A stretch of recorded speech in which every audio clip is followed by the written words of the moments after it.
Yeah, Harini, you can start. Yeah, I'm just sharing the screen. Can you see the screen?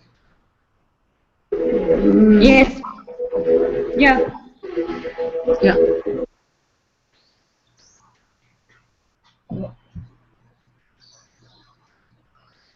Okay, so this is the list of words that I found in Nivedita's selection. I think we went through the question paper once, and also a few from Sankshepa Sundarakandam, and what the other speakers have generally repeatedly mentioned. So this is the list that is there. The first verse is the very first verse of Sundarakandam. Tato Ravana Nitayaha Sitayaha Shatrukarshanaha Yesha Padam Anveshtum Charana Charite Pati. Okay, so here Hanuman is actually getting ready to go to Lanka. Once it has been decided that he's going to go, he's a messenger. So here, Hanuman, the destroyer of foes, he decided to seek out the place to which Sita was carried away by Ravana, and he's going to travel the path that has been traveled by the Charana Charite Pati. In that path, he's going to travel through the sky. So that is the first one. Sa Mahasattva Sannadaha Shaila Pida Nimittajaha Prithivim Purayamasa Dishashchopavananicha. So what happens is, while he's getting ready to go, he first of all he magnifies his body, the size of his body.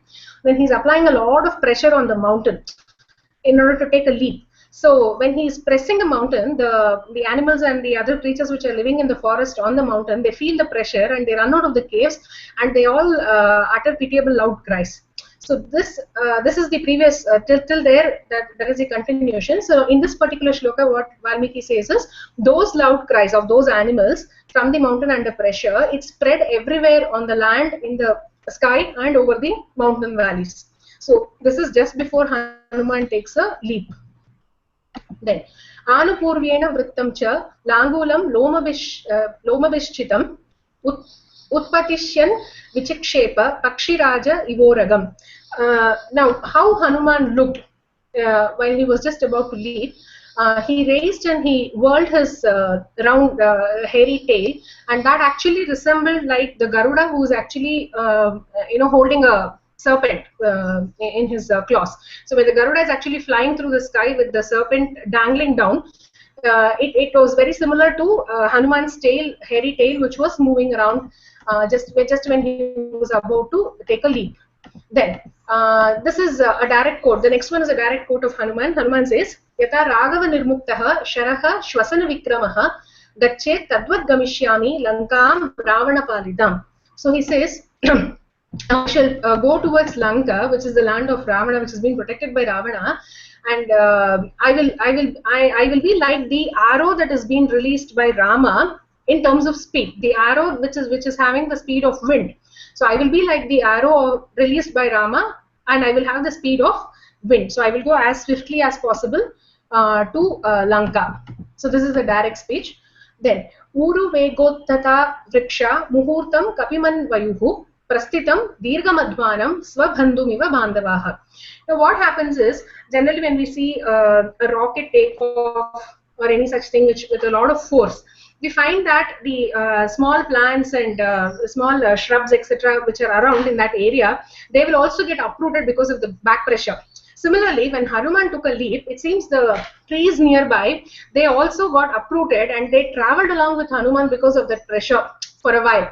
And then due to gravity, they all fell back on the ocean around. So this, it has been compared to like people when some relative is going on a long journey. Generally, people, we walk at least till the gate to see them off, but we go a short while. So this has been compared to that. So the trees moving along with Hanuman who just departed on his long journey, it looked like the people were actually following a relative who was starting on a long travel.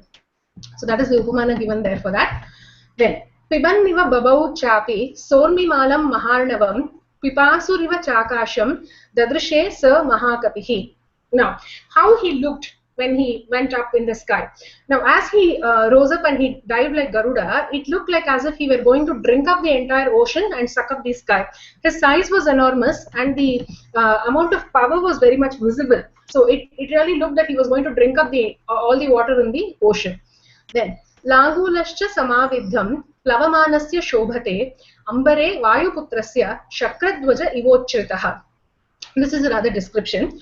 He says the tail of Hanuman, while he was flying, the tail was raised and it was erect in such a way that it looked like as if Indra's flagstaff had been installed in the sky. So this is the description of the tail while he was flying. Then Jata Rupamayaihi Shringaihi Bajamanaihi Swayamprabhaihi Aditya Shata Sankashaha So Abhavat Girisaptamaha.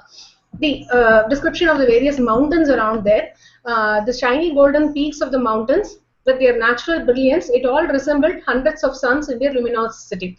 Valmiki has given a lot of description about what the mountains contained. Apart from flowering plants and trees, it also had a lot of minerals.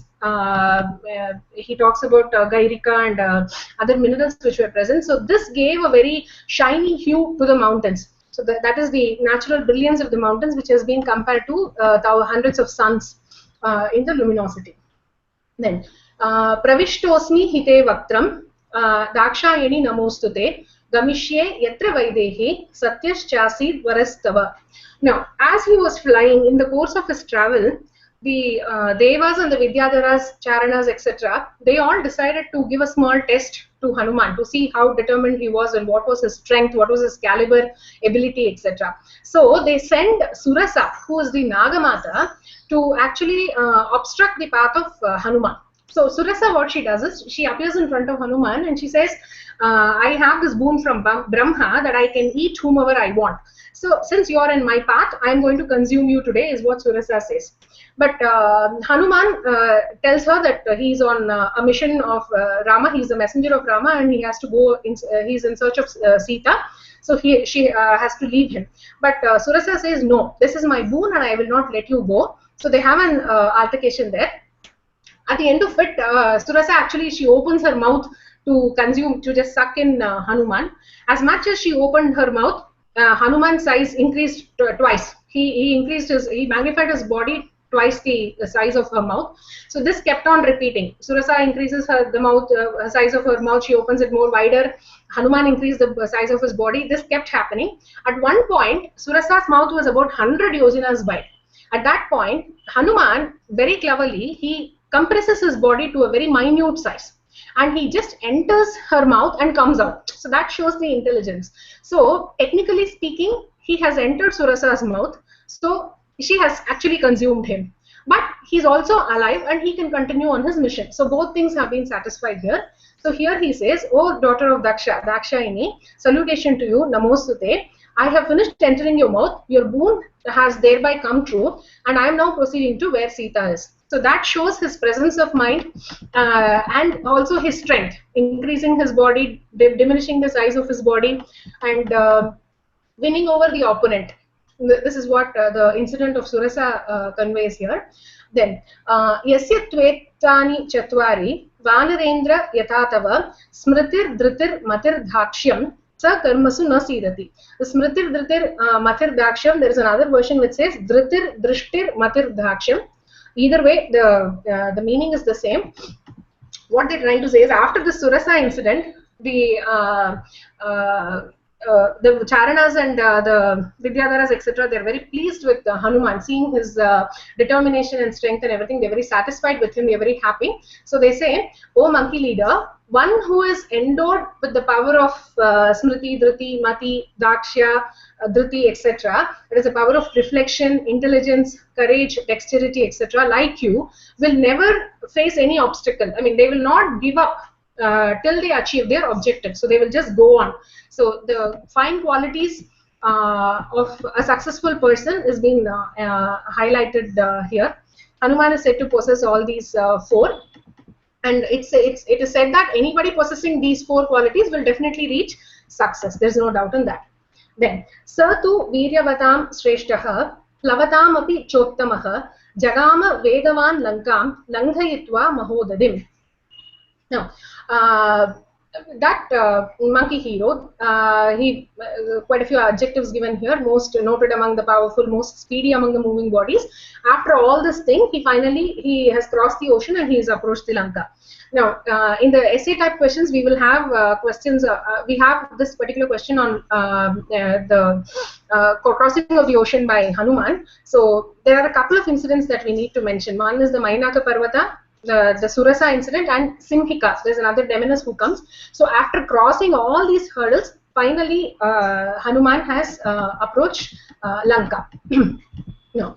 आगत्यापीह हरयो भविष्यन्ति निरस्तकाः न हि युद्धेन वै Lanka शक्या जेतुं सुरैरपि. Now, this is the first impression that Hanuman gets after having reached Lanka, having flown so much and having come there. He sees Lanka completely fortified. There's so many Rakshasas going around. There's not a single patch during the night which has not been unlit. It's so colorful, it is so bright, so many people standing in guard, protecting the fortress. It is so well guarded and so many people serving Ravana. So he actually feels that, first of all, crossing the ocean and coming over is a big thing. Even if the monkeys really cross over, even if the monkey army is successful in crossing the ocean and coming over, he feels that it is going to be very difficult for them to actually defeat Ravana in the battle. He says even Devas have not been able to gain a victory over Lanka. That is the pratapa of Ravana and his Sena that has been there. So even if the monkey army is able to cross, it may not serve any purpose, is what Hanuman feels at one point of time. Then, द्रक्ष्यामि नगरीं लङ्कां साट्टक प्राकार तोरणां इत्यर्थमिह सम्प्राप्तः परं कौतूहलं हि मे. Now, having reached Lanka, he encounters another person who is actually the spirit of Lanka. She is the Lanka Devi. So she is like standing in guard. She does not allow anybody inside. So she sees the stranger and she asks, "Who are you? What is your business here? Why have you come here?"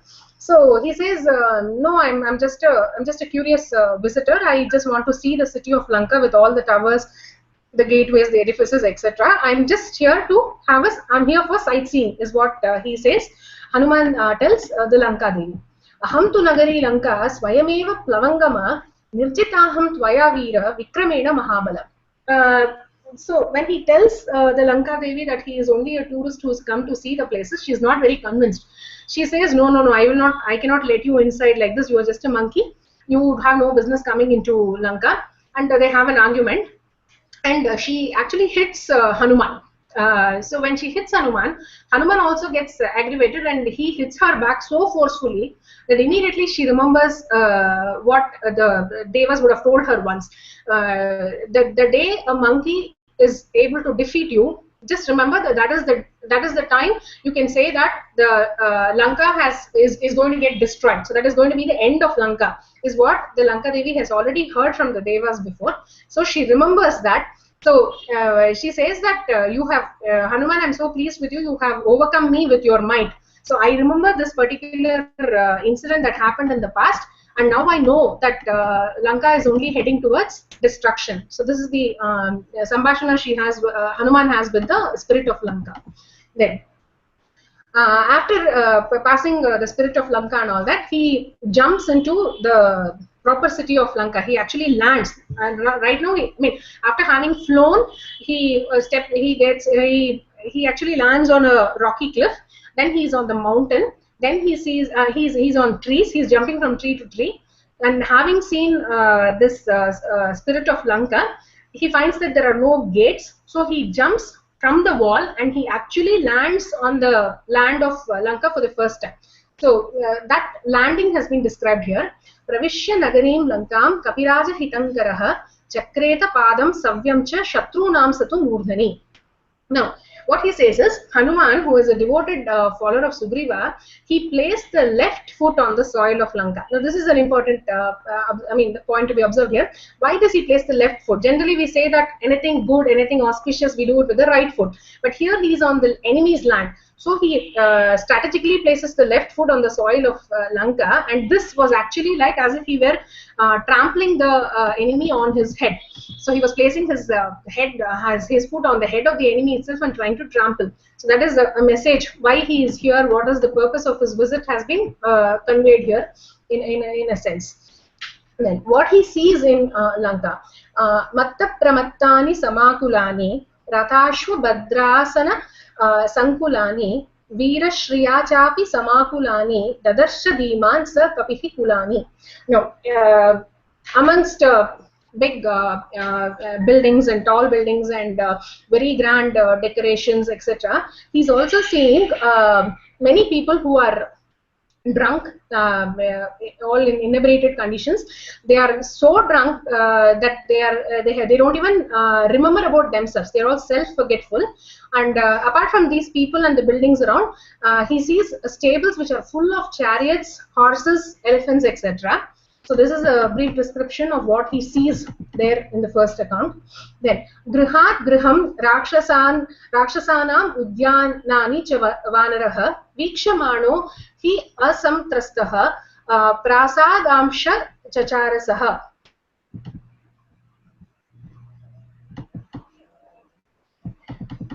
Okay, so how Hanuman went around, like he's actually reduced his size now to a very small size so that people don't notice him. Nobody, he does not attract anybody's attention. Now, without fear of anybody, his only aim is to look for Sita. So without any fear, he's moving from house to house, and in all gardens, everywhere around, he's just looking for Sita. That is his only motive there in Lanka.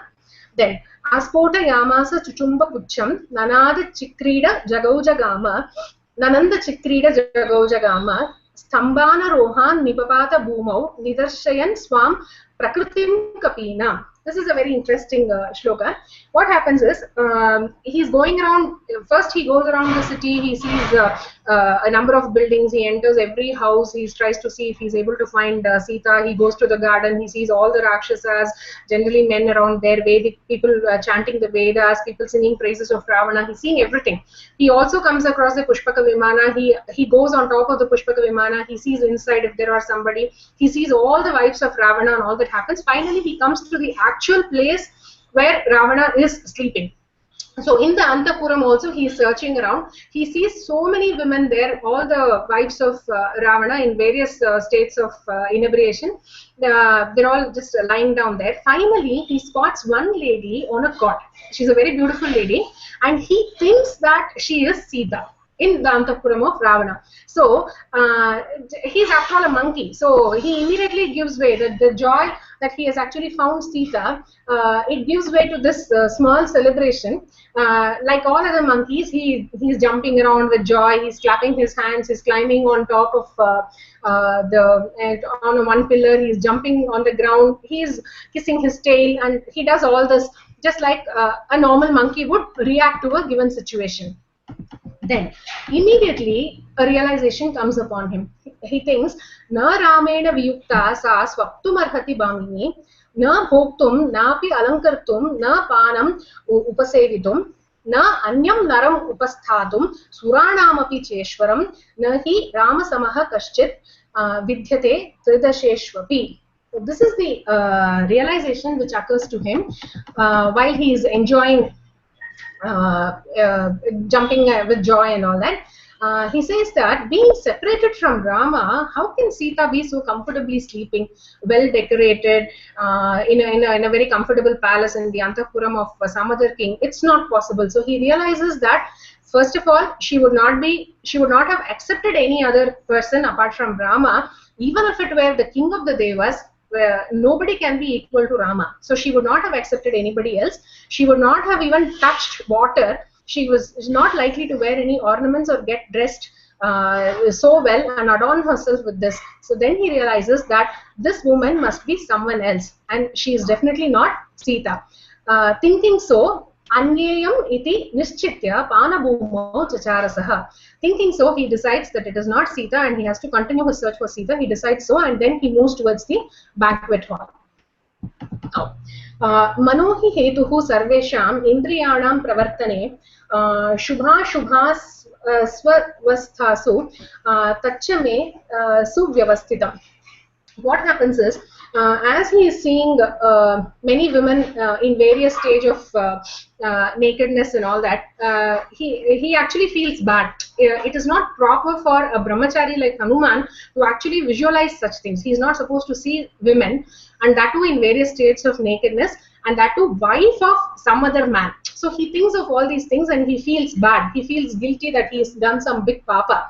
So then when that comes up in his mind, he immediately tries to console himself. He says that no, although I have seen all these people in different states, but I have not been perturbed. My mind has been very sthira. I am not attracted to, or I have not had any like the kama thing has not come up in me. The lust or desire has not come in my mind. So mind is the chief factor that prompts the senses to good and the bad action. In my case, the mind has been unshaken. So I need not repent for what has been done. After all, where can you search Sita? Sita can be searched only in a place where other women are there. She is more likely to be in a place where women are generally there. So I have done nothing wrong in searching the inner quarters. So this is okay for me. I have not done any papa, is how he is convincing himself. Then, Drishtam antahpuram sarvam drishta ravana yoshitaha na sita drishyate sadvi vrata jato mamashramah. Now, he is almost into depression because he is literally seen all the apartments, all the Antapura. He's gone around Lanka. He's seen all the buildings, in and out of many buildings. He's come and gone. He's seen the garden. He searched everywhere, but he is not able to find Sita. Although he's seen many women of Ravana, he's not able to find Sita. So he feels vrata jato mamashramah. I think all my efforts have become waste, or they have been in vain. Pravishan nishpataschapi prapatan utpatannapi sarvamapyavakasham sa vichachara mahakati. So Valmiki also describes that Hanuman went in and out of many buildings, up and down, wandering about in search of Sita everywhere. So he's literally traced the Lanka, most of the places in Lanka, but he's not been successful yet in finding Sita. Then various thoughts start occurring in his mind. He thinks that maybe what could have happened to Sita if she is not here? If Sita is not at all there in Lanka, what could have possibly happened to her? So, in that course of thought, he thinks, Athava Rakshasendrasya Patnibir Asite Kshana Adushta Dushta Bhavabhir Bhakshita Sa Bhavishyati. What he first thinks is maybe when Ravana was forcefully bringing her in the Pushpaka Vimana, she fell into the ocean, unable to, she was trying to resist him, and then in the course of the action, she fell into the ocean, or she got scared looking at all these Rakshasis here, and out of fear, she died. Or maybe in this particular shloka, it says that maybe the innocent and handsome Sita was consumed by the cruel wives of the Rakshasa king, because they were all Rakshasis, so they were all man-eaters. So he feels that maybe these people have killed and eaten her. So this is one of the possibilities that he is thinking now. Sampurna Chandra Pratimam Padmapatra Nidhekshanam Ramasya Dhyayati Vaktram Panchatvam Kripanagata. Or maybe she was just thinking about Rama, brooding on thoughts of Rama, thinking about his lotus face, the moon face, and having lotus eyes, etc., and thinking about him. Maybe she just died out of depression. Is another possibility that crosses his mind. Then, nivedyamane doshaha syad doshaha syad anivedane katham nu kalu kartavyam vishamam pradibhatime. Now, having thought all these, now he is more or less convinced that Sita may be dead, because he's not been able to find her. Despite the extensive search, he's not been able to locate her. So he feels that, okay, what if she has died? What do I do in such a case? If I tell Rama, then the effects will be disastrous. Rama might just die immediately, unable to withstand the thing. If Rama dies, then Lakshmana is sure to die, because he is very attached to the brother. If both the brothers die, then automatically Bharata and Shatrughna will also die, because they cannot take that grief. If the 4 sons die, then the queen mothers will also die. Kaushalya, Kaikeyi, and Sumitra will also die. If they die, then Sugriva, the king of Vanaras, will also die, because he's not been able to help Rama. If Sugriva dies, Ruma will die, then Tara will die, the entire Vanara Sena, the entire clan, all the families of the monkeys, everybody will die. So he's thinking of all these possibilities. It's like, what am I supposed to do? If I don't tell him, it is wrong. I am supposed to give him the truth. If I tell him the truth, There are so many other possibilities that can happen, untoward possibilities that can happen. So in such a situation, what am I supposed to do? He is not able to decide on the course of action, given the fact that whether he says it or whether there is going to be a lot of backlash. So this is the thought and prevailing in the mind of Hanuman at that instant. Then Ashoka Vanika Cheyam Drishyate Ya Mahadruma Imam Abhigamishyami Na Hiyam Vijitamaya. So then while he's thinking all these thoughts, he finally spots this grove of Ashoka trees. Then he realizes that, oh, this is one place that I have not searched. So I shall enter it. Now he has a small glimmer of hope because there's one patch in Lanka that he is actually not seen yet. So he thinks so, and he decides to go into the Ashokavana.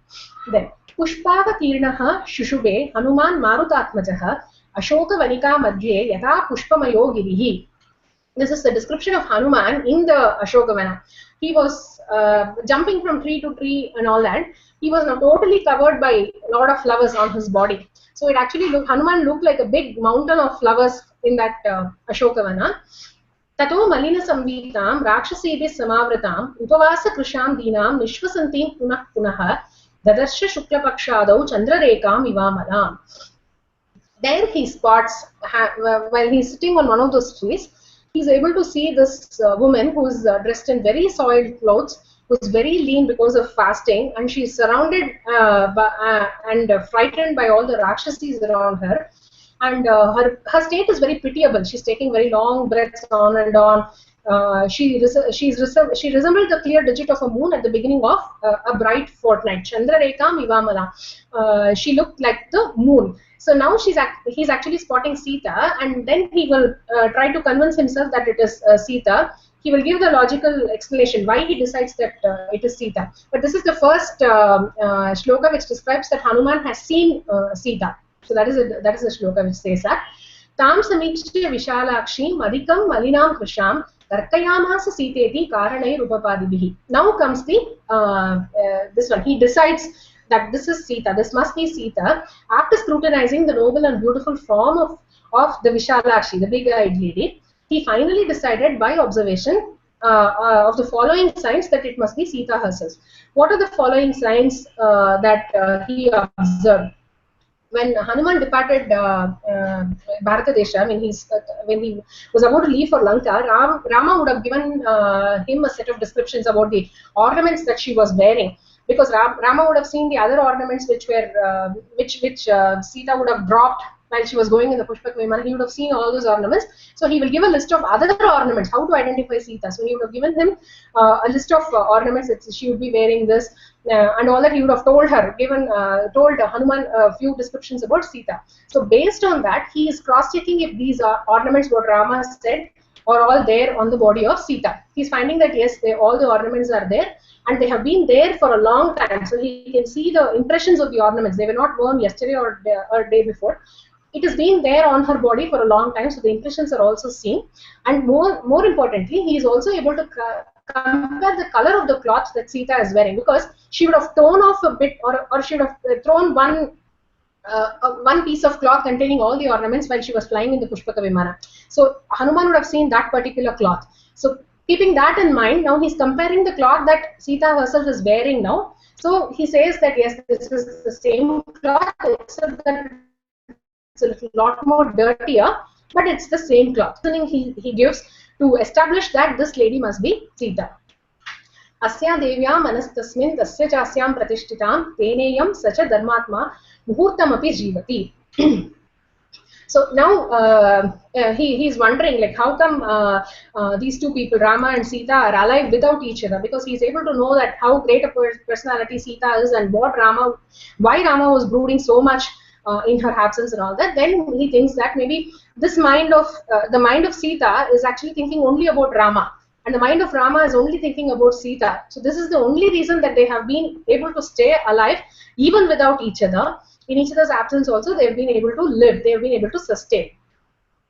Evam Sitam tada drishtva hrishta pavana sambhavah jagama manasa ramam prashashamcha tam prabhum. Now, having recognized Sita, now he is really able to enjoy.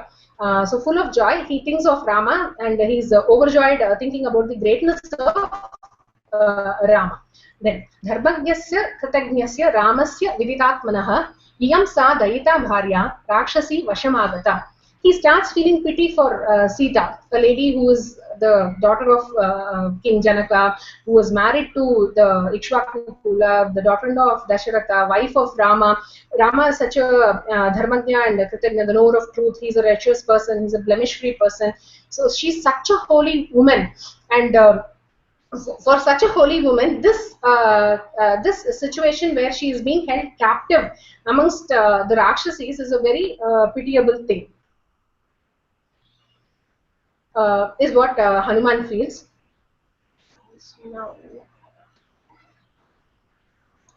Is now kept. Yeah.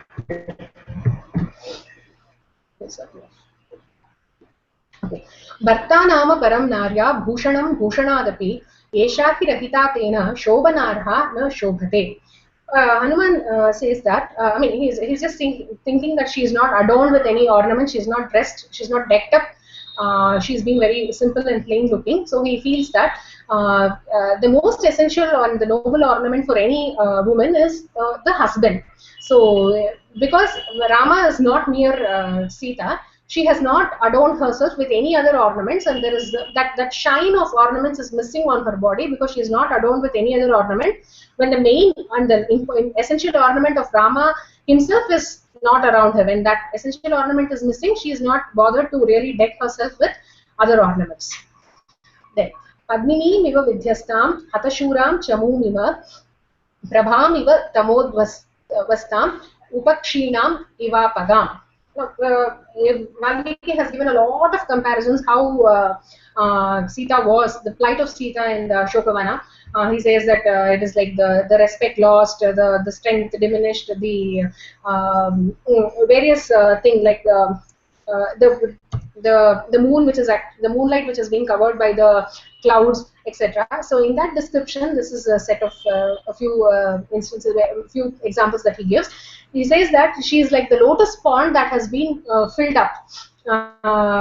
She's like the army without the commander, a light that has become very dim, and a river that has become dry. So anything which is not in its full glory, all these comparisons have been given to the current state of Sita in the Ashokavana. Then, na apahartum aham shakya tasya ramasya dhimatah vidistava vadharthaya vihito natra samshayah. So this is towards the end of the 22nd sarga. What happens is, after Hanuman has seen and established and all this, Ravana actually comes over to talk to Sita. So he comes and first he talks to her very pleasingly. He tries to convince her, makes her accept. He tells her very sweetly, "No, you are supposed to accept. You don't have any choice," and all that. Then he tries to allure her with all gifts and other things. He says, "No, you can have all the ornaments you want. You can have as much wealth as you want. I can make you the Patamahishi. You can have all the kingdom. Everything will be under your command. So please be my wife." So that is the second part. Then he even tries to blackmail her. He even tries to tell her that Rama may not even be alive. He is wandering in the forest. So God knows what would have happened to him. So he might not even be alive for all you know. Even if he is alive, it is impossible for him to come over and fight and take you. All that is only in your dreams. So forget about Rama as the third strategical this one he is taking up. Then finally, he even threatens Sita. He says, "I'm giving you only 2 months time. So if you don't decide by now, I will definitely see to it that you are killed.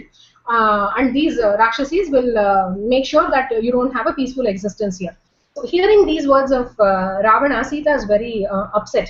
So at one point during the argument, she says, "It is not possible for anyone to abduct me in natural course," because he would have actually employed Maricha as the deer, and he didn't do it in the right way. He actually he tried to do something which was not correct. So in a natural course, she was not abducted. If Rama were around, it would not have been possible for you to abduct me. I belong only to Rama. So since you have made the mistake of abducting me, that just says your destiny is like very clear now, that you have decided to bring the destruction upon yourself. So you are surely going to meet the end in the hands of Rama. These are the brave words of Sita. With this, we have finished the list of shlokas that have been shortlisted. I would like to share another file. Just 1 second.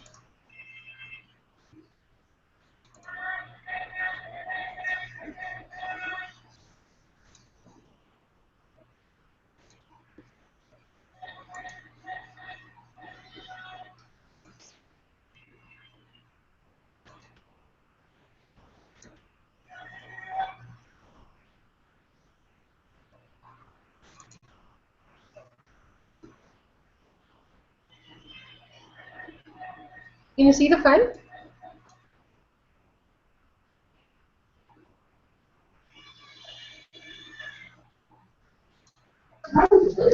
Yeah. Give me a minute to load because partly the browser is also same. So just a moment.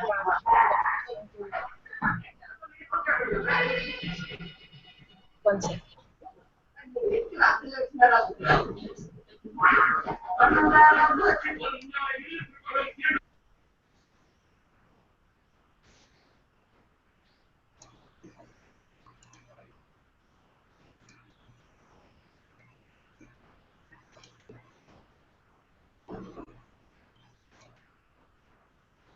I'm not able to get rid of this browser thing. What do I do?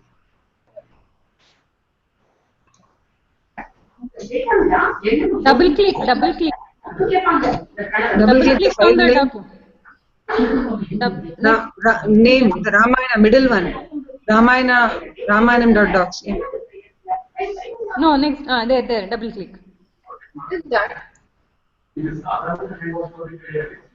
Okay, I think it's okay. We can still see it. Okay, fine. This is just a essay questions. I'll anyway mail you this part, so you can just go through. The first one is why the name Sundarakandam, Sundarakandasya Mahatvam, or Sundare Sundari Lanka, Sundare Sundari Katha, Sundare Sundari Sita, Sundare Kimna Sundaram. Explain this shloka. Any of this question, the answer is the same. First of all, Sundarakandam is the fifth kandam of Ramayana. It has a total of 68 sargas, 2885 verses and all that. What we find distinct about the naming of Sundarakandam is all the other kandas have been named very specifically. Like if you take Balakanda or Ayodhya Kanda, Balakanda where it is the childhood portion of the life of Rama, etc. Ayodhya Kanda because it happened in Ayodhya, Aranya Kanda because it happened in Aranya, Yuddha Kanda because the Yuddha happened there. So either an incident or the place where it occurred. So this has been given as the name. But in case of Sundarakanda, it should have actually been called Lanka Kanda. So why the name Sundara? There have been quite a few speculative interpretations and explanations available for this. First of all, the Sundarakanda part is the literary excellence, like be it the Shabda Saundarya or the Kavya Saundarya, it is like the highest, it is a peak. Valmiki's excellence has been displayed in Sundarakanda. Then it relieved Sita of her sorrows. So it was considered beautiful because she didn't know who was going to approach her. She didn't know how to reach Rama. So she was relieved that Rama was there and he is actually making efforts to find her. So the part where Sita was relieved of her sorrows. And another point is, it is believed that Hanuman's real name was actually Sundara. He was called Hanuman because of the big Hanu, the jaw, big jaw. He was called Anjaneya because he is Anjana's putra. He was called Maruti because he is Marut, the Vayu putra. All these are all different names. But the actual name of Hanuman was Sundara. So this may be one of the reasons why this Kanda is called Sundara. Then it is said that Nashtadravya's labho hi Sundaraha Prakirtitaha. When something that you have lost is recovered, that is called Sundara. So that could be one of the reasons. Here Sita was lost and the recovery of Sita happens here. So that is one of the possibilities. Sundara, technical term, the beauty, description of the landscapes, gardens, Pushpaka Vimana, abundant wealth and prosperity of Ravana's kingdom, etc. Everything has been described here. So Sundara.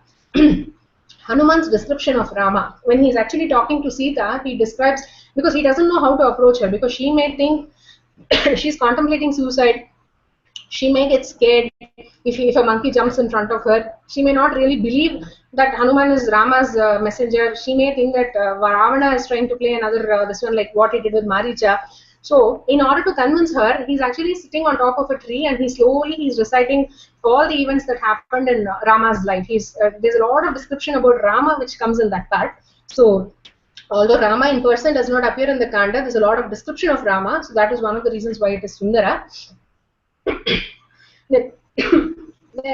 One more thing was Hanuman in the Kishkinda Kanda, he's actually beginning to wonder why Rama was so obsessed and sorrowful for having lost a wife. What he feels is, as a monkey, he's like, so what is the big deal? Rama could have taken on somebody else as another wife. Why is he so attached? What could be the beauty of Sita? What is so great about her is what he would have thought. So on seeing Sita, he realizes that Rama and Sita are only made for each other. There cannot be another person in between. So that beautiful realization that occurs in him could be one of the reasons why this Kanda is being called Sundara. Then, importance of Sundara Kanda. Finding of Sita is the high point of the whole of Ramayana, because that is where the entire course changes. Then they go to the Yuddha Kanda and all that. So that is one of the important thing.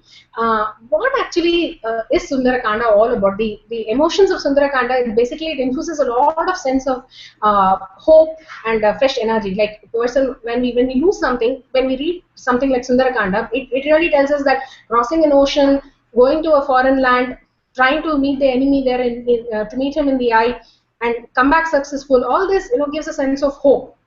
So that is another important contribution of Sundarakanda on an emotional level.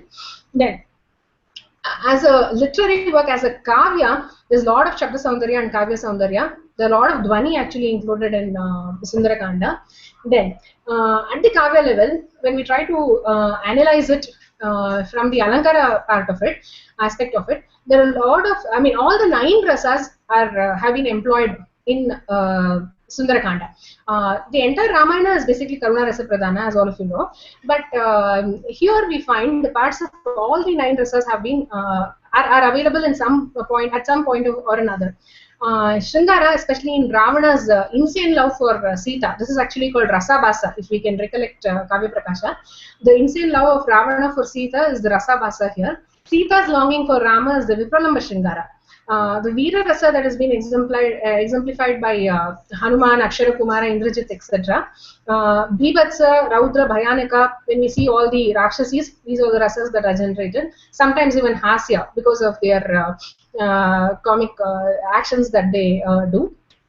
Adbhuta Rasa, Sita, discovery of Sita itself is a thing of wonder, and the acceptance of Chudamani and the successful return of Hanuman, all these are Adbhuta Rasa.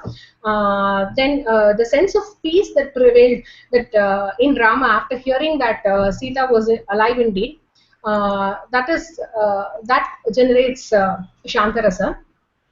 Okay, then the determination of Hanuman. This is one of the main things here. The never say die spirit. Hanuman did not give up at any stage. He could have said that no, crossing the ocean would have been difficult, or having reached there, so many hurdles he had in between. He passed through everything, and then also he went around searching. At one point he thought that Sita might be dead, but then again he saw the Ashokavana. So he kept on trying. So any person with determination and sincere effort never fails. This is one of the moral conveyed through it. As far as children are concerned, then they enjoy listening to Hanuman's heroic feat, the description of the ugliness of the Rakshasis, Ekakshi, Ekakarni, Lambodara, and all that. When you tell them in a descriptive way, kids really enjoy. And also, after Hanuman's return, all the monkeys, they all go have a feast in the Madhuvana. They all jump with joy, they all enjoy, they pluck the fruits, they literally destroy the entire Madhuvana. So this is also something that the kids enjoy listening to. Then more than anything, spiritually, Sundarakanda is understood at a different level altogether. What they say is, Rama is actually the Paramatma, and Sita is compared to the Jivatma that is being separated from the Paramatma. And what separates the Jivatma from the Paramatma is the 10 Indriyas, the Jnanendriya, Karmendriya, the Indriyarthas, etc. So this is compared to the 10-headed Ravana, who takes the Jivatma forcibly away from the Paramatma. Now, in order to unite the Jivatma with the Paramatma, you need someone in between. And that someone is the Acharya or the Guru. and here Hanuman is considered as the Acharya. So this is a very important understanding of Sundarakanda at a spiritual level. So we can elaborate on these points for importance of Sundarakanda. The other question was Hanumataha Sagaro Langanam Varnayata. So a couple of shlokas we've already seen how he actually started taking off, and how he went. He gave salutations to the sun god, Lord Indra, god of wind, Brahma, and all the bhutas and everything. And there's a description of the mountain itself, the loud noise that was generated when he was about to take off, how the creatures were afraid of that loud noise, how they came out because of the pressure, how they gave out loud noise, and how it filled in all the four directions, and how he actually took off the leap that the giant leap that Hanuman took off, and the trees which came Swabhantam iva Bandavaha, that part. And at the initial thing when he started flying, he looked like as if he was going to drink up the entire ocean. He looked like a meteor darting with full speed in the sky. Then his tail looked like the Shakradwaja, the Indra's flag staff, and this gives this description of Hanuman's size. Dasha Yojana Vistirnam Trimshad Yojana Mayata Chaya Vanarasimhasya Jale Charutarabhavat. So the shadow of Hanuman was 10 yojanas wide and 30 yojanas long. It appeared very beautiful on the water. Then when he flew through the sky, it was like the moon the moon which shined alternatively, like it was hiding inside the clouds and then it came out of the clouds. So Hanuman's flight is being compared to that. The sun was actually very helpful. He did not scorch on Hanuman because he was doing the seva to Rama himself. The wind god also served him with a delightful breeze. Then comes the Mainaka Parvata incident. Mainaka Parvata is actually indebted to Vayu Bhagwan because once it seems in the past the Parvatas, they all had wings, and Indra set about chopping the wings of all the Parvata. At that point, Vayu actually helped Mainaka protect Mainaka, and Vayu actually hid him in the depth of the ocean. So thereby Mainaka is actually indebted to Vayu. So once Mainaka realizes that it is Vayuputra who is coming, Mainaka decides to offer him a place to rest for a while. So he actually, there is one a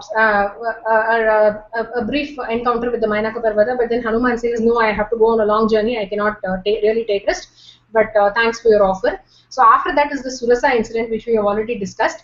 The Surasa, the Nagamata, she's being sent by the Charanas. So after the Surasa incident, there is another demoness who comes, Simhika. She can assume any form. So she actually drags the shadow of Hanuman. So Hanuman suddenly feels a little powerless and he turns around and sees who it is. Sugriva would have actually already warned him about this particular Rakshasi. So he remembers that it must be her. Then he finally attacks her and he wins over and he is able to pass. So having crossed Simhika also, he finally enters the land of Lanka. So this is the Sagaro Langanam. Then Hanumataha Lanka Puri Pravesha Varnanam. Now having entered, now he's first of all he's in a giant size. When he was flying, he was in a very giant size. So then he immediately decides that he has to reduce his size. So this has been compared to the Vamana Murti by Valmiki. He says that when he reduced in size, he looked like Vamana Murti. He alighted on a rocky cliff, and from there he sees the city of Lanka, which Hanuman felt that it resembled the Amaravati.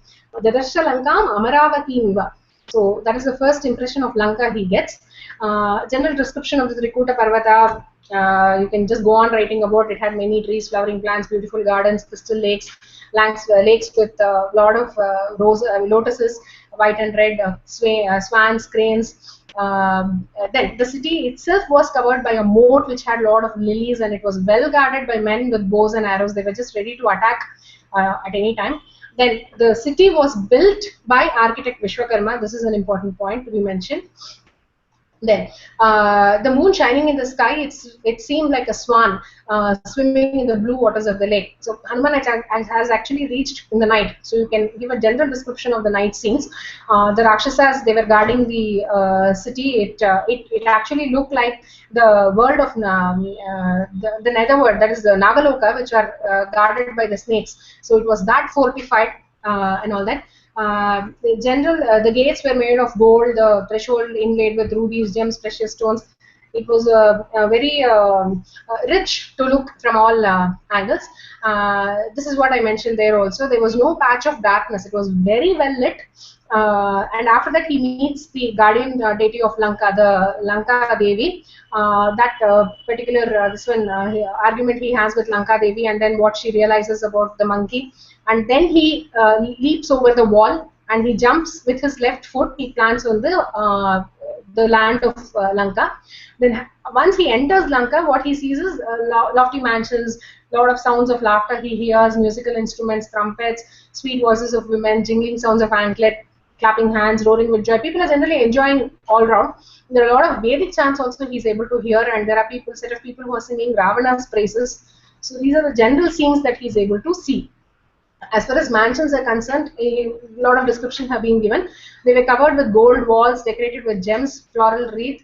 They were built in Padma or Swastika style of architecture. Well-decorated elephants, apart from various kinds of carriages, chariots, vehicles, horses, etc. He found all this.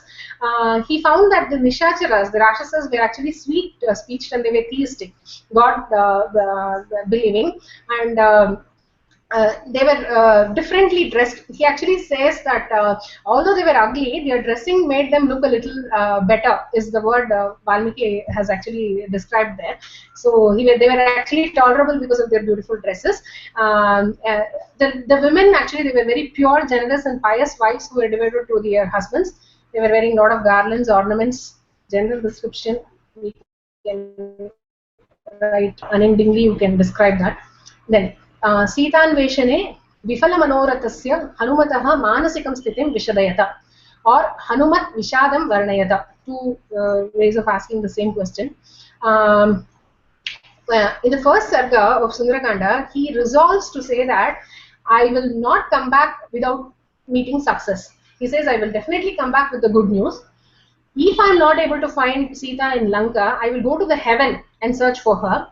In case she is not there in the heaven also, I will go back to Lanka and I will capture Ravana and bring him dragging to Rama's feet. So this is the vow he takes before leaving India, before leaving for Lanka. So after everything happens, around the 7th sarga, he is searching everywhere. He searches Ravana's palace, the Pushpaka Vimana, and now he is actually starting to lose hope. I came with such a positive attitude, but I'm not able to find Sita. So he's starting to get a little depressed. Apashyato abhavat atidukkitam manaha. So he's actually starting to feel very sad. What he realizes is, when he sees all the wives of Ravana, he realizes that all the women there, they were all in love with Ravana, and none of them were abducted like Sita. Sita was the only one who was forcibly taken, and she was the only one who did not surrender to him voluntarily. The other women, they all came willingly. Okay, so he feels that just like these women are all having a nice time with Ravana, they're all enjoying their time with their husband. So similarly, even Sita should have been happy with Rama. Ravana should not have done this to separate Sita from Rama, is what he feels. In the 10th sarga, then he mistakes Mandodari to be Sita, and then he's extremely happy, he rejoices, and the joy is very short-lived when he realizes that it is a mistake, it is not Sita, because of the following reasons. Sita cannot be so happy in somebody else's house and all that, he thinks. Then the thoughts start to occur, the disturbing thoughts, one after the other, they start to occur. He thinks that probably Sita is dead. Maybe yeah, I'm searching so much, but I'm not able to find her because she's actually dead. That's the reason I'm not able to see Sita, is what he thinks at first. that's what, one after the other he thinks of the possibilities that could have happened. Maybe she was killed by the Rakshasis, or maybe she feared and she died, having seen the horrible faces. She's not used to seeing such scenes, so maybe she was she really died out of fear. And then he thinks, what if she has actually died? Then he feels that he cannot go back to Sugriva, because Sugriva is such a powerful king. He's so strict that he will definitely punish me, and all these crossing contradictory thoughts that they keep appearing in his mind. And he says, Vrita jato mama shramaha. I have been searching, I've come so far, I'm seeing all other women here, but I'm not able to see Sita. Then he's worried about all the other Vanaras. What will happen to Jambavan, Angada? How will I answer their questions? They'll all be asking me, what happened? You went with so much of this one. How come you're not been able to find her? So they'll all question me. How am I supposed to answer? So then he starts. There is a small consolation. He's trying to tell himself that this is not correct. Anirvedaha Shriyo Moolam, Anirvedaha Param Sukham, Anirvedo Hi Satatam Sarva Artheshu Pravartakaha. He says, Anirveda, that is non-depression, is the root of development. If I am depressed, my mind is not clear, so I cannot think what needs to be done in the correct manner. So self-reliance always is indeed the promoter in all matters. So I should be strong, and I should not give room to such depressing thoughts in my mind. He consoles thus, and then he thinks what he needs to do again. But again, the thought comes back, saying that I have all the best efforts of all the Vanaras. They built they planned so much. They heard Sampati's version that Sita was taken away in the Vimana, it crossed the ocean and all that. So now he has made the effort and come here. So now he feels that again everything is going for a waste. Then he again thinks about what possibly could have happened to Sita. On and off, these descriptions are there. They're not in one order. So one after the other, they are there. Maybe we can just write what happened to Sita all one after the other, and then what Hanuman thought. We can maybe jumble up a little bit, but I was doing it sarga after sarga, so I've just maintained the same order here. So first he feels that maybe she might have fallen in the middle of the journey while coming in the Pushpaka Vimana, or the side of ocean was a little overwhelming for her, and so she might have just sunk because of the speed in which Ravana was flying. So she might have just fallen off in the ocean.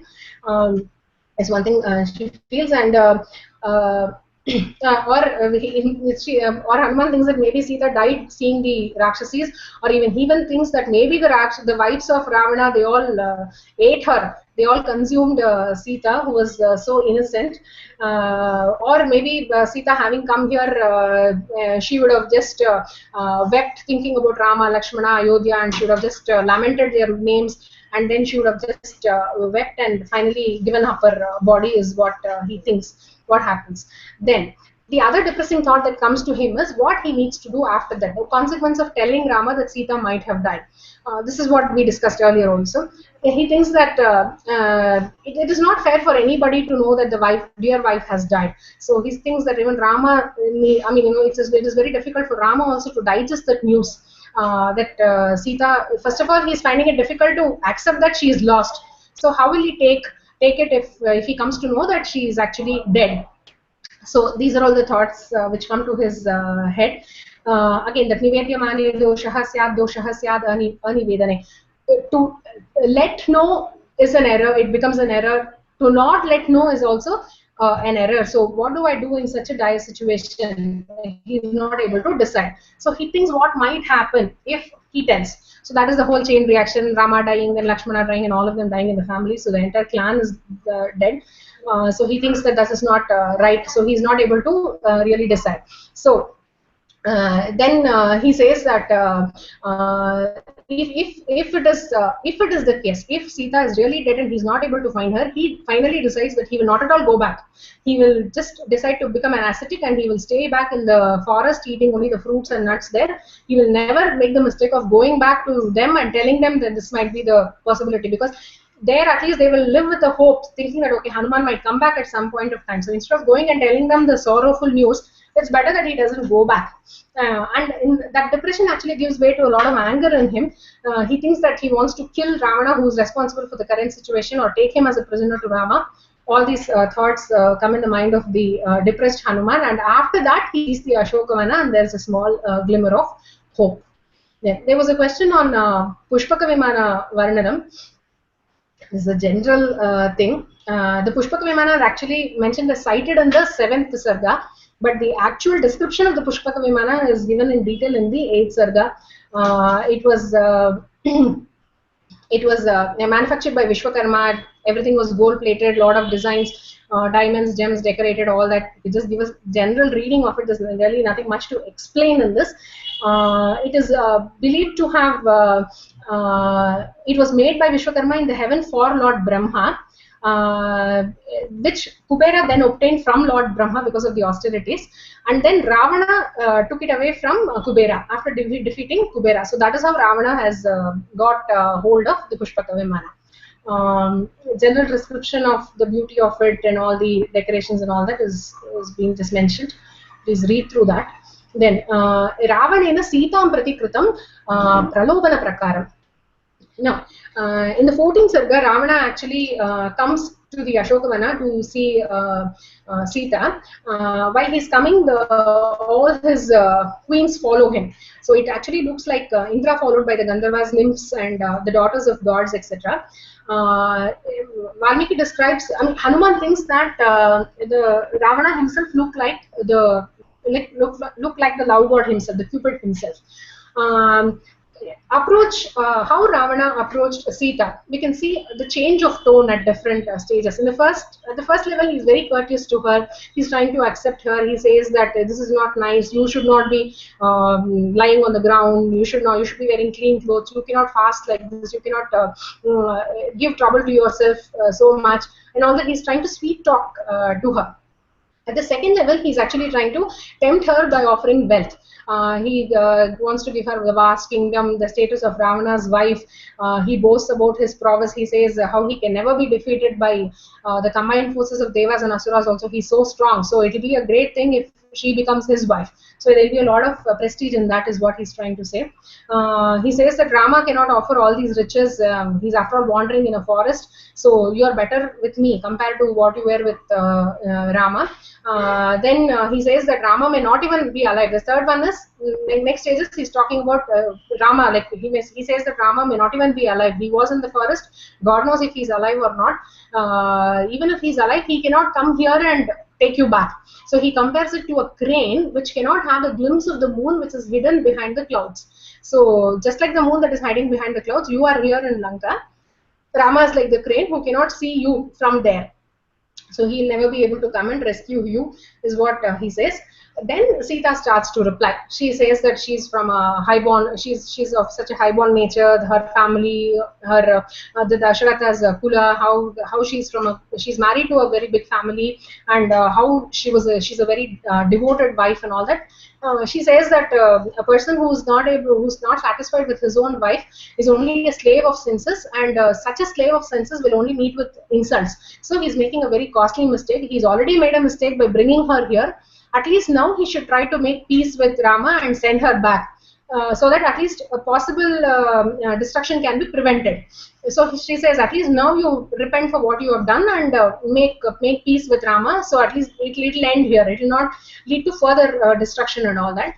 Ravana is not at all happy to hear these words of Sita. He says that if not for my love for you, I would have actually killed you now itself at this one. So finally, he gives her a warning of 2 months. He says, you accept my proposal or you face death.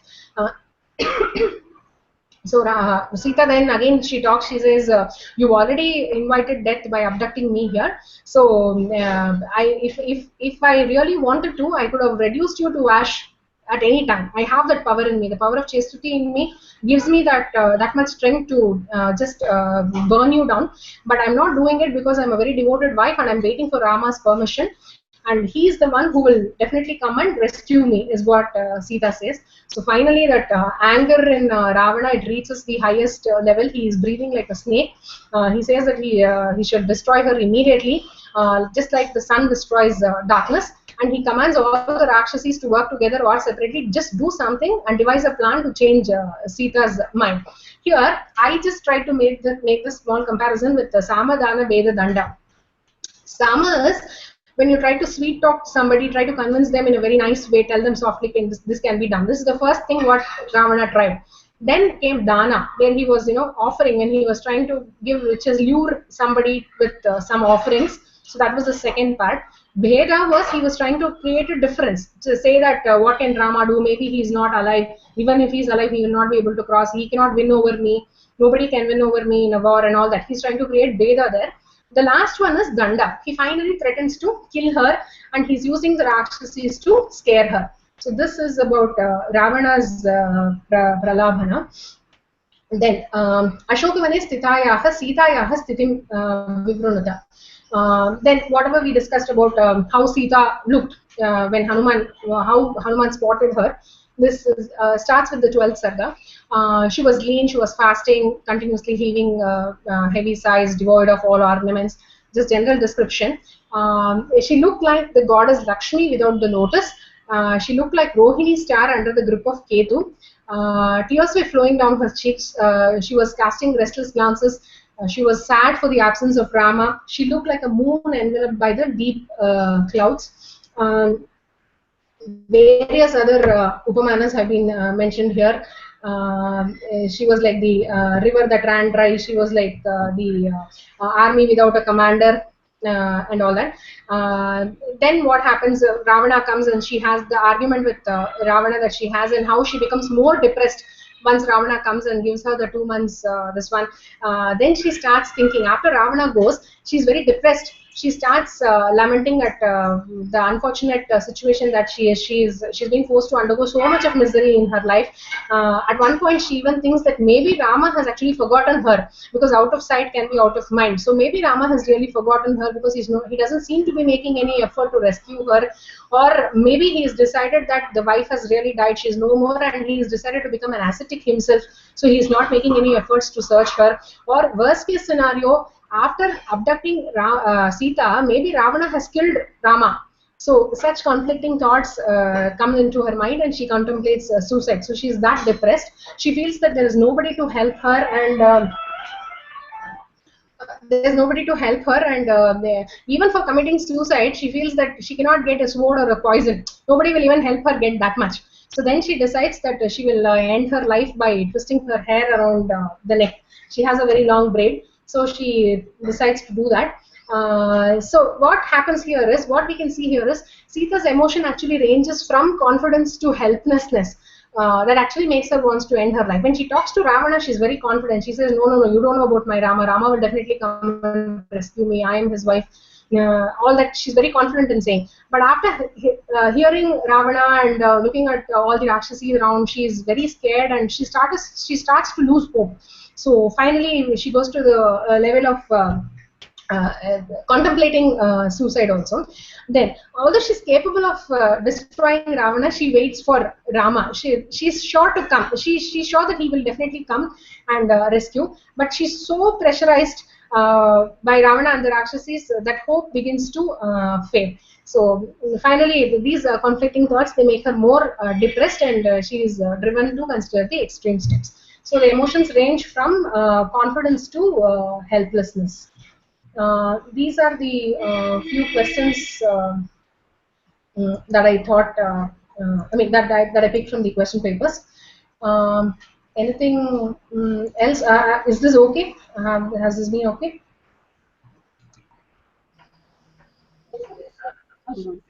Yes, Harini, definitely, because the portions, if you see 22 sargas, is pretty huge. We can't try to understand each shloka and everything. So this concise summary will be very useful from exam perspective. Show you what happens of those sections. From a question paper point of view, this is what it is basically. Yes, yeah. You have covered almost all the. You have covered all the shlokas. Most. Yeah, all the shlokas have been covered. So with reference to those shlokas, we can write the long answers also. That is what I thought. Correct. In Sagaro we have that couple of incidents which we need to remember. Mainaka, Surasa, Sinhika. So after that, it's pretty much.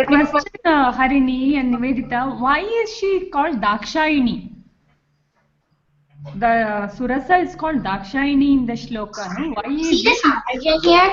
She's Nagamata, right? So Daksha's daughter, Daksha and Aditi, I think they are siblings, right? Everybody is. That is this one. So that's why she's. I didn't get it. No. Daksha is supposed to be the Prajapati, right? He is the during the creation. Daksha was given this one to create humans. So all of us are supposed to be the offsprings of Daksha. So in that sense, maybe Dakshayani has been given. Okay, okay, okay.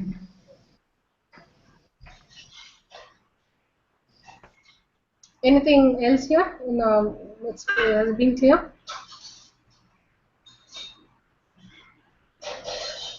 And now this That's all fine. In whatever Hanuman was thinking, that Manohi Hetuhu comes there, right? Which one? Sorry. this Regarding Hanuman's thoughts, That's an army, whatever Hanuman was thinking, Yes. there we could include that Manohi Hetuhu. Yeah, we can include that. Yeah, we can include that also. All that has been mentioned for that.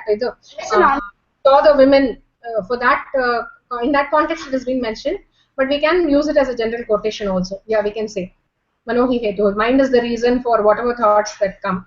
But my mind has not been perturbed is what he says there. But here it's actually his mind is becoming perturbed. He's losing hope. He's becoming depressed. So I don't know how we can exactly use it here, but at least we can say that mind plays a crucial role. Like his mind flips from confidence to depression. So we can start from here. Maybe though he had confidence, but again he loses. So we can include. We can mention the first line, Manohi Hetuhu. That first line we can mention because the second line he says that in my case my mind has not been perturbed, so I'm okay. So, but that line we can't use it for this. We can use the first line. Say that Hanuman himself says that Manohi Hetuhu, so that we can use. Why I gave the references here was whether we quote the entire shloka or not. At least some key terms we can write. Chakreta Padam, Shatrunam Satumurdani, or some bits and pieces like some quotations we can just write it in Sanskrit, and then instead of writing the entire essay in English, we can include a few phrases. So that's the reason I mentioned a few shlokas. I think we can remember that much to include. Yeah. I found a few typos in my notes, so I'll just correct those things and I'll send a mail across to both of you. Then maybe you can upload the corrected notes. Okay. Okay. Okay. Thank you, Harini. and they might be Thanks, Harini. something afterwards.